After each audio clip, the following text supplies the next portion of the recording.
So 70% of all death is chronic illness. 80% of those deaths could be avoided with basic diet and exercise or preventative care. Out of our multi-trillion-dollar healthcare expenditure, the highest spending of any country on the planet, less than 4% of that money goes towards preventative care. What? I am upset with the nature of our healthcare system because they've made you reliant on pills and doctors. When we can look at the numbers, we've already looked at the numbers a couple of times on this channel. We can look at the numbers again and we know that it's not a good system. We do not have a good healthcare system.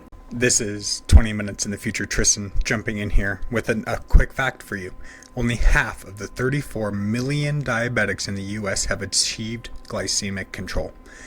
For the 116 million people living with hypertension or high blood pressure, less than 25% have it well managed. Less than a quarter of people change their lifestyle after a life-threatening cardiac event. It goes on, Peter goes on to state how you're better off flipping a coin than trusting our healthcare system, because at least flipping a coin, you have a 50-50 shot of good health.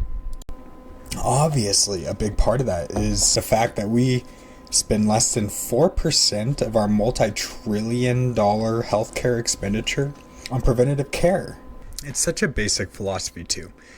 As a child, your parents hopefully explain something to you along the lines, or your teachers or your peers, something along the lines of not getting wrapped up in bad things, because those things lead down bad paths and have greater repercussions the further you go down that path. It's really a very basic concept in philosophy.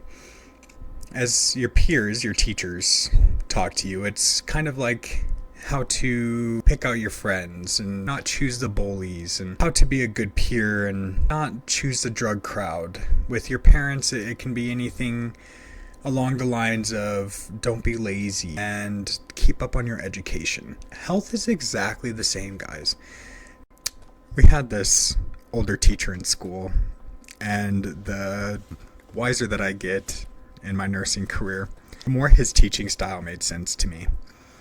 He was always a relief to the nursing students because he didn't seem to care about the straight A's. He seemed to care about like applicable mindsets in the field. He wanted us to be good on simulations for Q situations like trauma or heart attack or like life-saving things. For modern medicine, I will always say there is a place for modern medicine in acute situations, because a miracle is a cure with many of the drugs and the training that we have. However, when it came to like anything chronic illness wise, when we had to study like all the blood pressure medications and all this and all that, he didn't care as much about us getting it right, and it was such a relief. But now I understand it wasn't him being nice to us. It's because he understood health in his doctorate, and he would always give these little kind of hints that what we were learning in nursing school was not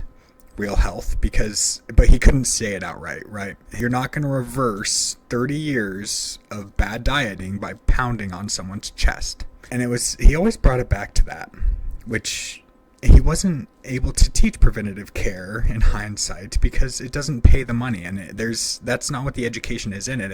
If he did teach us that, we would have failed all the nursing exams, because it's all about the Olals and the Prills and what organs are affected by which drug. And I mean, they're slightly important things to know. So again, the most powerful treatment or style of medicine is don't get in the car crash and then try to stop the bleeding. Just don't get in the car crash. Don't eat total crap for 30 years. And obviously, that they don't really teach you how to eat in school. Our public school system is another thing that, don't even get me started on that. For real life, it's the discipline of being able to eat and how to not look to food for comfort and overeat, and how to manage realistic exercise regimen, and how to live a day-to-day life as an adult. So I really, as a nurse who has just had to teach everything about disease processes, our idea of health in our country, the idea of health to our modern system is not having diabetes. There is so much more to health, guys. The health is a happy thing. You feel good, you feel alive, you feel light on your feet, you feel like you can do anything when you're healthy. It's not like you just don't feel like dying. That's not health.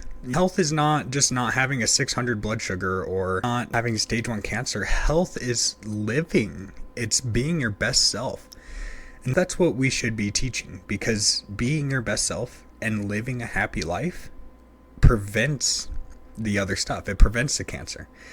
I believe there's a study that shows stress can take 10 years off your life. That's equivalent to smoking. Of course, the stress had to be seen in a bad way. So people who live very high stress lives and saw that as a negative thing in their life, they died on average 10 years earlier than those who had high stress and viewed it as a good thing. So it could literally just be a mind shift. But generally, it's these small little habits like going on a walk with your dog, or just dieting once in a while, doing a little bit of calorie deficiency, fasting here and there. It's not some extreme Liver King diet where you just eat raw testicles, or you go on some extreme David Goggins deal where you just start running 100 miles all the time. There's a time and a place for quote unquote extremes in your life. They can push you over certain things. However, these it's about lifestyle, and these extremes are not everybody's lifestyle. Nurse coaching, the whole goal, the whole thing that we miss in our modern healthcare system is a healthcare coaching that meets you where you're at. So it's not me just telling you what to do. It's that we're a team, and that I'm going to help you make your lifestyle healthier. So it's not me giving you your lifestyle. It's us figuring out, like, there's 1,000 different ways to exercise. I do MMA. Does that mean that you need to go do MMA? No. I have a friend who hikes. Does that mean that you need to go hike to the top of Mount Everest? No. It can be literally anything. Exercise is just moving your body. So coaching is trying to figure out realistic ways for you in your lifestyle to incorporate movement, diet, happiness, awareness, and peace, so that you can actually get health. That's the beautiful thing about this. It's not that we have to wreck the car and then stop the bleeding. Let's just not wreck the car. And if you have wrecked the car, like many people have, the statistics shows that 1 in 4 people after a life-threatening cardiac event change. So 3 out of 4 people do nothing to change their lifestyle after a life-threatening cardiac event. Jump on board. Let's get that lifestyle figured out, guys. It's not extreme. It's not go run 100 miles. It's not climb to the top of Mount Everest. It's go walk your dog. It's listen to a podcast while you sit on a bike. It's small things. It's adding vegetables to your dinner. It's taking 200 calories off your diet, not 2,000. It's small, realistic changes that anybody can do. The beautiful part about it is that you have the power to do it. It's that our healthcare system tells you that you need a doctor, you need a pill, you need a quick fix. No, you have the power. You just need a little bit of help, a little bit of coaching. So speaking of health and living a happy life, I have my giant dog here, and he has been waiting for a long time to eat these treats because my monitor was being really silly. So I'm just going to show you guys his one little cute trick. Come here. Okay, wait. Oh. Wait. Wait. Wait. Wait. Wait. Wait. Wait.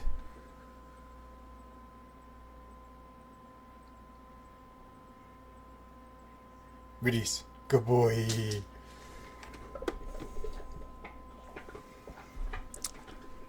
Happiness in a nutshell.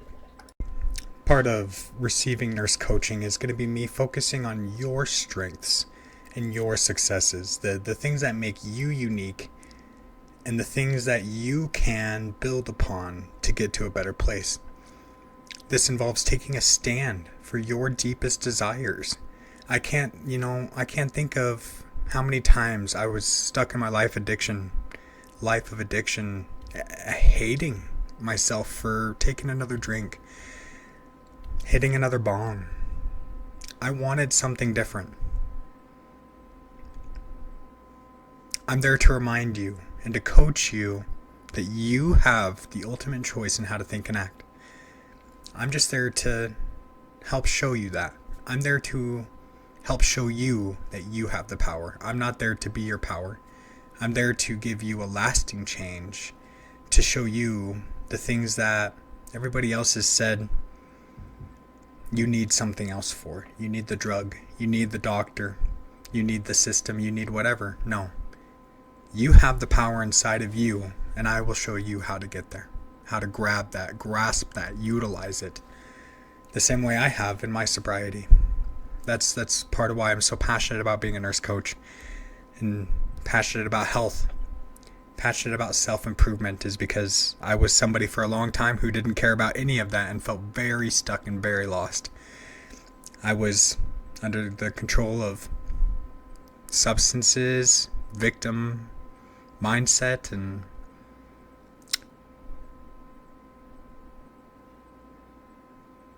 negative forces. I thought everything in the world was so bad.